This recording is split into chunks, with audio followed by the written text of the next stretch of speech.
Ruang presentasi. Otnel berjalan dengan langkah gagahnya, namun tiba-tiba langkahnya berhenti saat bajunya ditarik oleh seseorang dari belakang. Dedi, suara itu sukses membuat Otnel menoleh. Loh, ada apa nak? Otnel menatap putranya yang berdiri di belakangnya bersama David dan Emily. Kenapa Pete? Tanya Otnel. Mereka berdua ingin ikut bersamamu, ucap David. Hah? Tiba-tiba saja? Tanya Otnel sedikit terkejut dengan apa yang dijelaskan oleh David. Jarang-jarang anaknya bersikap seperti itu. Entah, tapi sepertinya ada yang mengganggu pikiran Edward. Kau tahu kan dia tak pernah seperti ini, ucap David sedikit berbisik. Otnel paham dia menatap putra kecilnya. Apa Emily juga? Tanya Otnel. David menganggukkan kepalanya. Kau tahu mereka berdua ini satu paket. Bahkan aku sampai heran melihat bagaimana mereka bisa saling mengerti satu sama lain, ucap David. Ah, baiklah, ucap Otnel. Abang sama baby bubu mau lihat Dedi bekerja? Tanya Otnel pada mereka berdua. Mau? Suruh mereka berdua dengan semangat. Hah? Baiklah anak-anak Dedi, ayo kita kerja, suruh Otnel. Aku akan membawa mereka bersamaku, mungkin mereka tertarik menjadi dokter, atau ya untuk memperluas pengetahuan mereka ini adalah hal yang baik, ucap Otnel. Apa kau bisa? Tidak terganggu? Tanya David. Tak apa aku bisa, ucap Otnel sambil mengambil Emily dari pangkuan David. Sebaiknya kau luangkan waktu bersama istrimu, bawa dia jalan-jalan atau paling gak hibur dia, kasihan dia terus mengkhawatirkan dirimu, ucap Otnel. Baiklah, terima kasih banyak Neil, maaf merepotkanmu soal Emily. Oh ayolah dia juga putriku. Hah? Sudah sana bawa Diandra hibur dia, ucap Otnel. Baiklah. Anak-anak papa pergi dulu ya, kalian baik-baik sama Dedi Neil, ucap David. Baik papa, seru kedua bocah itu dengan senyuman sumringah. David pergi meninggalkan mereka di sana bersama Otnel. Baiklah anak-anak kita pergi bekerja, seru Otnel.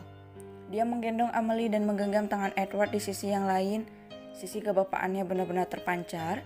Para pasien dan dokter serta petugas medis yang lain selalu terpana melihat bagaimana Otnel bisa begitu lembut dengan anak-anak kecil. Banyak yang memuji sisi lembut pria berusia 30 tahun itu, meski dia adalah orang yang begitu tegas dan kejam, tetapi di depan anak-anak dan keluarganya dia adalah orang yang begitu lembut dan baik. Wah, Dr. Otnel benar-benar husband material ya. Dia benar-benar baik pada anak-anak. Kau benar, seandainya semua pria seperti Dr. Neil Otnel, dunia ini akan sangat indah. Tapi apa ada yang tahu siapa istri dokter itu? Dia kan sudah punya anak, bisik yang lain. Entahlah, Dr. Otnel tak pernah terlihat dekat dengan wanita manapun, kecuali keluarga orang-orang kaya itu, bisik yang lain. Hei, apa kalian tidak tahu, rumornya anak Dr. Otnel itu adalah anak haram, dia anak hasil perzinahan. Apa? Dari mana kau dapat informasi itu? Ada orang tanpa nama yang menyebar rumor itu di akun resmi rumah sakit. Wah, ini akan jadi gosip paling besar yang pernah tersebar di rumah sakit. Tapi, apa Dr. Otnel tidak tahu? Entah, menurut rumor dia tidak memiliki akun yang berhubungan dengan rumah sakit. Para petugas medis bergunjing sementara itu, seseorang yang juga berdiri di antara mereka yang tak lain adalah Richard, tersenyum tipis mendengar para petugas medis yang bergunjing tentang Otnel. Citramu akan semakin buruk, batin pria itu sambil menatap Otnel dengan tatapan jahat. Sementara itu di ruangan presentasi, para dokter dan petugas medis yang turut serta dalam operasi ganda itu sudah berkumpul di dalam ruangan presentasi. Mereka tampak gusar karena dokter psiko itu meminta mereka untuk berkumpul di sana. Alasan mereka tentu saja memiliki alasan yang tepat. Jika setelah operasi dilakukan, Dr. Otnel meminta semua yang terlibat untuk berkumpul di ruangan presentasi, pasti ada sesuatu yang mengganjal dan terjadi kesalahan besar selama prosedur operasi dilakukan.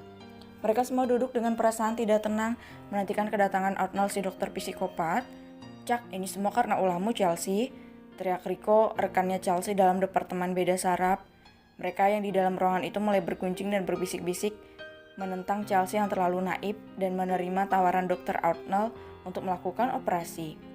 Namun tanpa anak didik Dr. Otnel, Jerry dan Andre tampak tenang dan duduk dengan diam. Mereka tahu apa yang dipikirkan oleh ketua mereka. Sepertinya Dr. Outnell akan marah besar pada beberapa orang hari ini, ucap Andre sambil memberikan penutup telinga pada Jerry. Kau benar, si mulut besar itu pasti akan dibasmi hari ini, ucap Jerry sambil memasang penutup telinganya. Ini semua salahmu, Chelsea, ucap kepala perawat. Ya, Dr. Chelsea yang terlalu naif, bagaimana kalau terjadi apa-apa dengan pasien itu? Karir kami bisa hancur, ejek perawat yang lain. Chelsea diam, dia memijit pelipisnya, entah apa yang dirasakan saat ini. Tapi bisa-bisanya hal seperti ini malah jadi masalah besar. Terserahlah, gumam gadis itu sambil duduk diam dan menunggu. Drap, drap, drap. Dulu langkah kaki beberapa orang terdengar menggema. Mereka semua tiba-tiba diam saat mendengar seseorang masuk ke dalam ruangan itu. Outnell masuk bersama Edward dan Emily yang ada di atas pangkuannya. Semua mata tertuju pada pria itu. Mereka bisa melihat sisi lain dari diri Outnell hari ini. Benar-benar sebuah kesempatan yang langka. Apa itu Dr. Outnell? Jarang aku melihatnya dari sisi ini. Dia benar-benar seorang ayah yang lembut. Dokter psiko ini ternyata memiliki sisi lain dari dirinya. Mereka berbisik melihat apa yang dilakukan oleh Outnell. Ya, begitulah ketua departemen kami, dia yang terbaik, gumam Jerry dan Andre. Meski Outnell terkesan kejam dan jahat, tetapi anak didiknya tahu kalau pria itu adalah pria humoris yang baik hati, hanya saja belum menunjukkan semua sisinya ke hadapan orang lain. Anak-anak Daddy duduk yang tenang di sini ya.